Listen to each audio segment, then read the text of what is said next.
Hello and welcome. This is Rooflemonger, my friends.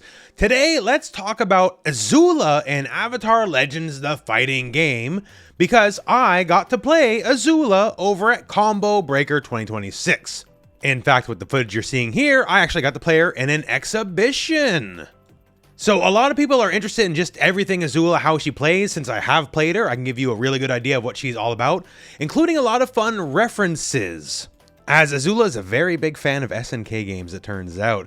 But before we go into a deep dive about Azula here, a few things to note. A lot of people congratulated me, said I did great in the exhibition, thank you very much. But for full transparency, I, in the grand scheme of things, barely got time to play Azula. I did the exhibition, and before the exhibition, I got to play her for a little bit more than 1 hour. And that was at 4 in the morning the same day. Because unfortunately, the people with the build were caught up in flights and all that kind of stuff. So, very early in the morning, 4 in the morning, and only 1 hour. So, this is a surely not optimal Azula play by any stretch. Although I did 2 sets against one of the balance testers, and in fact, I won one of the sets on 1 hour play. I don't know. I still got it. The old man ain't done yet. And I was even playing on an all-new controller for the first time, too. Shoutouts to Quamba for giving me one of their Quamba Sapphire leverless controllers, a special jury edition. It's not bad, because it's the first time I used it, and I didn't completely embarrass myself, so it's not bad at all. We played 2 sets. And the set I was allowed to play the variation I practiced, I won. So there you go. The old man is still a threat. That's what I'm going to say. So one, for lore fans, hey, we got cinematic intros. Big fan of that. But let's talk Azula.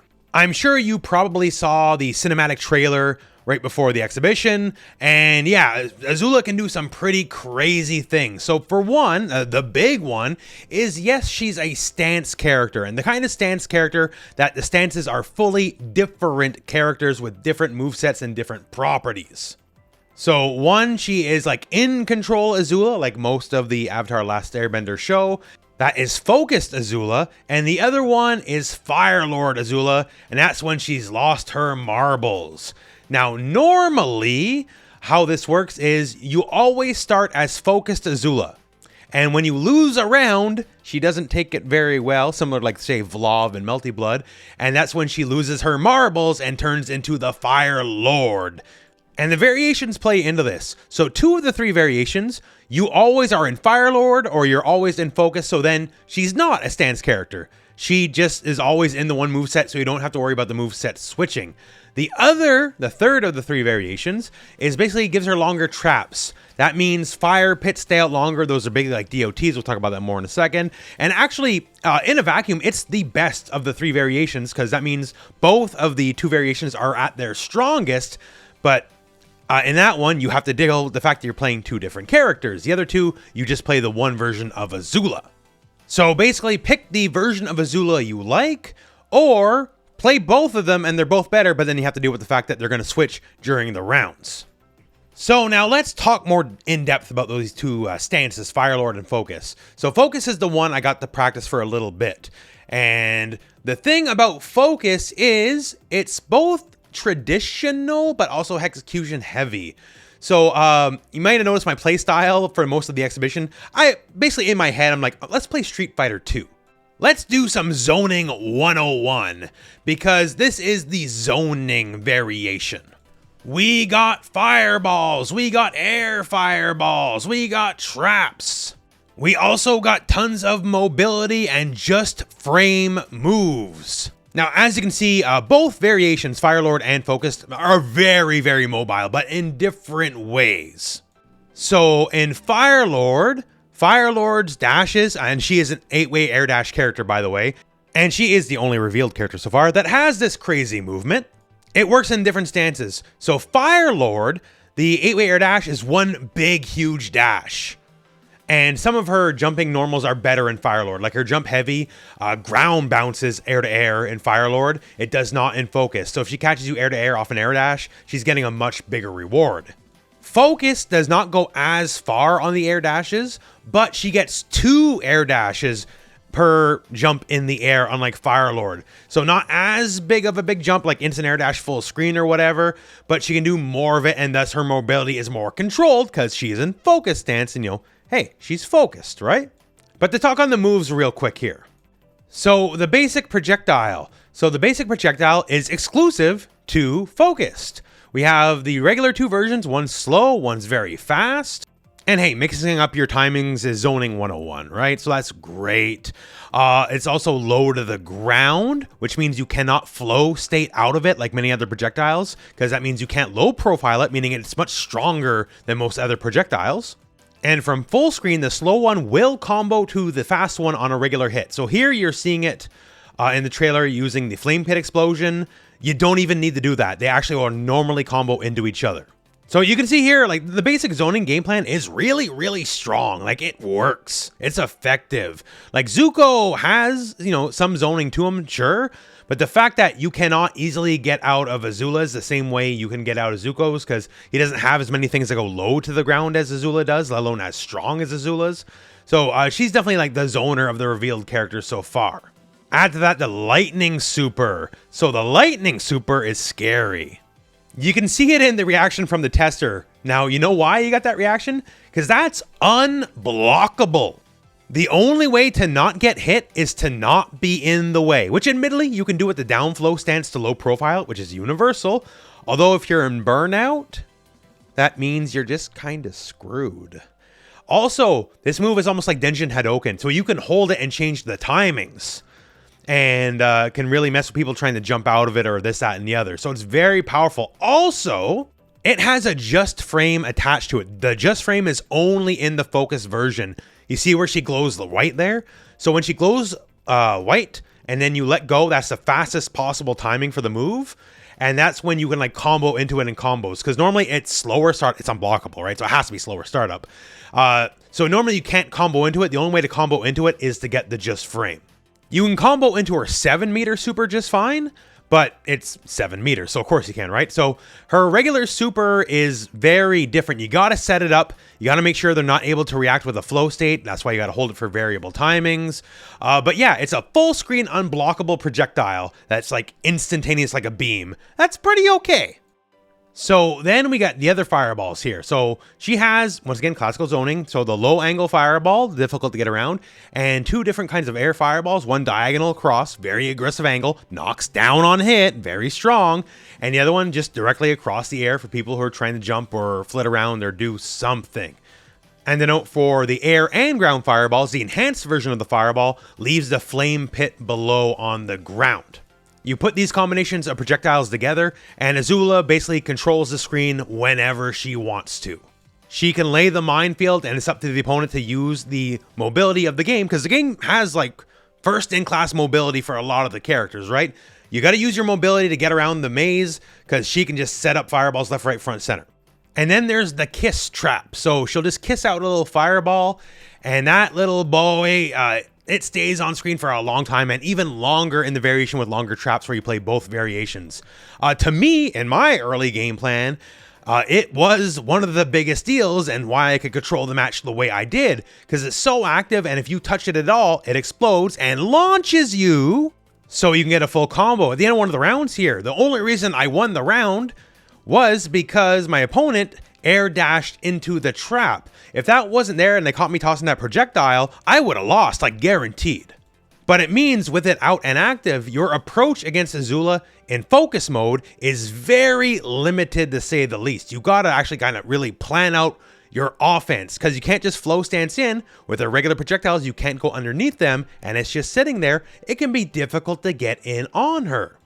And then add to the fact that if she so chooses, she can manually detonate it for a giant explosion that also launches. So you add the fact that, okay, good classical zoning, a trap that makes it very difficult to approach. That's some Azula 101. And then we have the actual flame pit stuff. So you've probably seen the flame pit and the explosions now in the B-roll and the footage. And both Firelord and Focus stances both make use of this, although they go about in slightly different ways. Although a safe way for either of them is just do like EX Air Fireball, and it'll just create a little pit when it lands on the ground. But when you do it, then basically your next flame move, however you go about it, will detonate the pit. So one of the moves here is this little quick stab move. I don't know the name, I'm sorry. But the quick little stab move will create a flame pit when you do it. The light version creates it in front of her. The medium version creates it behind her. And the enhanced version doesn't create a flame pit, but it does launch the enemy. It's just like universal launcher that you get full combos from. But the initial traps don't do anything until they are detonated. And how you detonate them is basically toss any fire-based special move into them, and then they'll go live. And on its own, it's a very powerful DOT attack. You lose a lot of health standing inside of it, like a lot. And also when it's initially set on, if you don't block it, it's also a launcher when it detonates. So it's very, very scary that way. Also, the detonation, it turns her into like a quasi-grappler, because, you know, rooflemonger talks grappler, blah, blah, blah, I know, right? But her base throw sets the trap. And if you throw someone into the trap when it's already live, the base throw becomes a full combo launcher. It detonates it on the spot. So she, with her basic throw, gets some of the scariest throws in the game. Because at bare minimum, the throw, and this works on both variations, by the way, but the throw bare minimum sets up the trap. That's the least you get. And the cash out is if it's already into a trap, that you're going for the ride. You're getting comboed, right? So it makes her very scary, because this is like one of her win conditions is to keep you grounded and in the flames. And if you stay and just be defensive too long on top of losing health, she might go for the throw, and that could be game over in and of itself.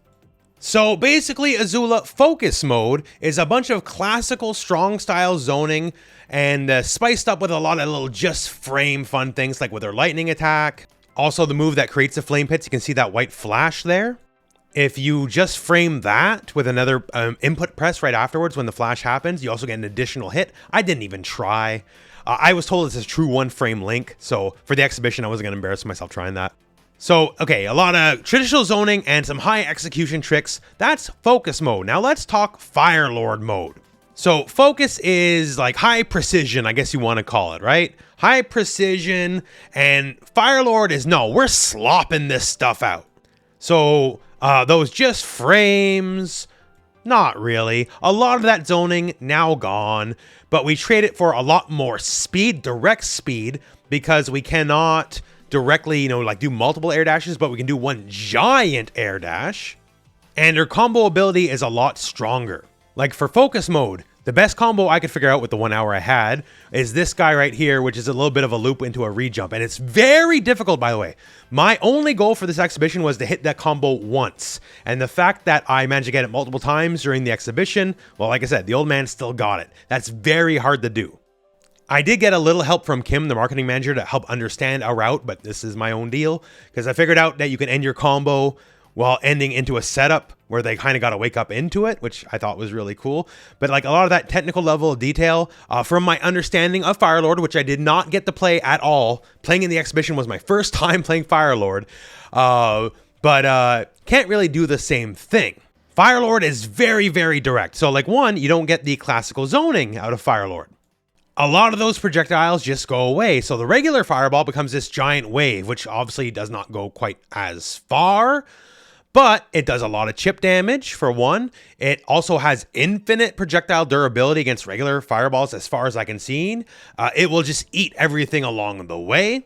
It's also a natural launcher, meaning you can combo after it hits without any meter needed. So her overall damage in Firelord is simply higher than it is in Focus. No zoning, but more brute force. You pick this variation in this stance if you want to hit hard and hit hard easily. None of this like specific timing combos that are very difficult in Focus stance. This stuff's pretty easy as far as I've seen, and it works. Focus is if you want to work hard. And again, just to add that jump heavy's a sledgehammer. Like it's good no matter what, but air to air and Firelord only, it bounces the enemy, meaning you get big combo conversions off air to airs. You do not get that in Focus Mode. Focus Mode jump heavy is not weak by any stretch. In fact, it's quite good, especially with the double air dashing. It a little tricky with it and has a little bit of a cross-up hitbox as well, but it's not just the absolute sledgehammer that it is in Firelord stance. Firelord also gets unblockable lightning attacks as a regular move. Now it's air only, so the unblockable part doesn't matter as much air to air because you cannot block in the air in this game, but you can do it lower to the ground. You can't tiger knee it one frame off the ground. They figured that part out, but it is there, and it's another way to dominate the lane.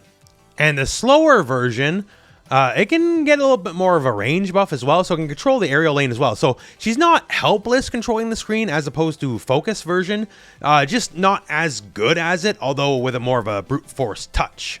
And I'm not 100% sure, I didn't get to play like any Firelord at all, but I believe the enhanced version of both the grounded fireball and the air lightning, they're both like the regular EX fireball that you would have in focus stance. So it's another way for her to have like some projectiles and set up the flame pit as well, as enhanced fireballs always set up flame pits. And that's about the long and short of it. Another thing about it though is one of her critical conditions for Firelord stance is entering Firelord stance. So when you enter Firelord stance, you immediately gain 1 bar of meter. So since you can't help entering Firelord stance, you just do. And this is for if you do it naturally or if you pick the variation. She literally just starts with more meter than other characters, like an actual meter advantage, if you will. There's plenty of conditions in the game, but this one's got to be like the dirt or easiest of all of them. So just play the character and you'll start with an extra meter, basically. Which means you're just that much more better and effective at everything. So everything sounds beautiful, right? No matter how you want to play, like, you know, a bit more productive in focus stance or a bit more sloppy in Firelord stance, whatever. But it all seems great. Like, what's the downsides, right? Well, there is some. So one, it is my understanding, I've been told she is a lower health character because she seems like she has all upsides, right? So a little bit of that Akuma factor. You can do everything, so something's got to give, so the health has to give. And this is an exhibition, and I certainly wasn't at my best. Like, I only had the 1 hour to play, right? But another big downside is she basically has no defense. She has like 12 out of 10 offense in either variation, but defensively, nothing. She has no invincible moves. Even her super, like the super lightning attack, it's unblockable, sure, but it doesn't have invincible startup. So you can get hit out of that. She has no like ground to air invincible Shoryuken, you know, Dragon Punch style moves. The few normal she might have to hit people in the air, like say stand heavy or slower startup. The only way to stop people jumping at you, if you're in focus, is one, just set up a good zoning screen so they can't get in. But if they're already in, her best defense is either block or try to like jump jab or jump air throw, basically. So your best defense is a good offense, basically. She cannot defend herself. Like someone like Korra has like easy bake oven, just like Dragon Punch. Toph has armored stand C. Like these people have great defensive options. Azula has no defense. She's go, go, go, go, go. So no matter which of the two stances you're in, you have to hit buttons and be aggressive. You cannot play passive, let them come to you. Because if you let them come to you, you're basically already losing the match with your especially low health. Now that said, so that's kind of Azula 101, right? I also mentioned references. So, to the surprise of some of the team members as well, they did not know, she's got a lot of references for old fans of SNK games, actually. Now, some of these were a little obvious, like the inspiration was on its sleeve. Like, say, the base fireball, right? That's clearly Reppuken! Classical Geese Howard projectile. Flame Lord stance using the other arm? Well, that's double Reppuken! Okay, so that's pretty cute, right? Like, we like our references in fighting games. We all refer to other fighting games eventually. But even in that same sequence here, what's on screen? She blows the kiss and the fireball trap remains on screen. Well, I know a certain little French guy who does that. Being Ash Crimson, who does exactly that. He blows a kiss into a fireball that's a trap that remains on the screen. Okay, so you like that? How about we keep the SNK references coming? Like when she detonates the trap, I know that pose. Cause that's the Gonitz pose if I've ever seen it. Is Azula a member of the Hekeshu? I guess we'll find out. What about that throw? She's definitely a big fan of Iori Yagami, I would say, because this is definitely Iori's long-standing command grab for sure. Azula aiming for a King of Fighters 16 guest character spot? Just maybe. The Iori references don't stop there either, because they're big cinematic super. Like, yeah, okay, big lightning bolt, definitely all Azula, right? But the beginning of it.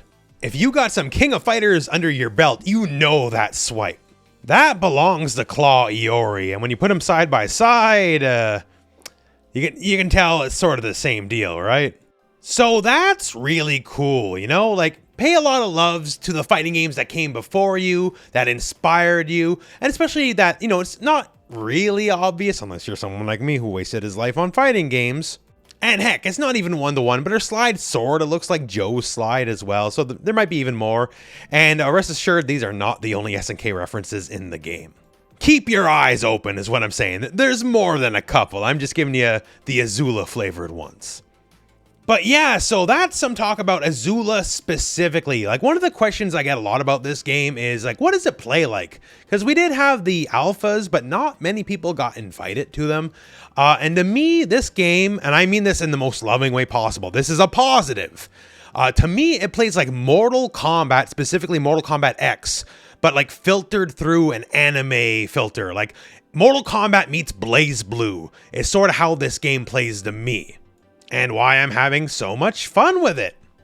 And obviously, like in Mortal Kombat, the variations are a very obvious influence here, the 3 variations per character. And the fact that the characters themselves are incredibly diverse and unique. No one plays remotely like any other character. Like, there is no Shoto situation where like 3 or 4 or 5 characters are all somewhat similar. Everyone is a completely different world in and of themselves. And yo, the game is dirt cheap at launch.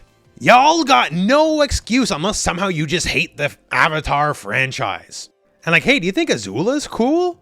You think like the characters are cool so far? You haven't seen nothing yet. The character I'm most impressed by, you'll see soon enough. There may be a world-splitting premiere in the near future. What does world-splitting mean? I don't know. Is there anything like that in the show? Can somebody do that? I guess we'll find out pretty soon. So yeah, basically Azula's pretty cool, y'all. And I think you're gonna like her a lot. She is a character for everybody. Like, if you like precision, like high speed, like zoning, you like execution just frames, that's the focus. If you like high damage, easy slopping out playstyles, that's Firelord. Something for everybody. You know, Stan's characters are kind of hard to get the vibe of, but just the fact, lore-wise, she's calm, cool, and collected when everything's going her way. The second things go wrong, she falls apart immediately. That's literally perfect. That's exactly what you want it to be. Like, even the little stuff, like Zuko and Aang can redirect the lightning, because they're the 2 characters in the show that can redirect the lightning. And hopefully Iroh, whenever he's DLC, and he better be friggin' DLC, he can do much the same. Like, obviously, Avatar is not quite the same budget as, like, the upcoming Marvel Tokon, but considering it's from a smaller studio, it has all the makings of, like, a game for the FGC by the FGC. That's everything I got to say for the video. To do Combo Breaker, the exhibition was really cool. It was a big honor. I'm happy everyone was really happy with the play, even though I only got 1 hour at 4 a.m. that day to play it, and consequently I only slept for like 2.5 hours, so I'm running on nothing. And I managed to take a game off one of the main balance testers. How good is that? That's just good for my confidence. Too bad I lost the other game, and the other game's the one that mattered to play the super boss of the marketing manager, but oh well. But yeah, so this game's pretty dang cool is what I'm trying to say, and look forward to more on the channel. Definitely keeping my eye on the game. But that all said, my friends, that's it for me. That's it for the video. So thank you very much for watching. Hope this video has found you well, and go out and play some Avatar.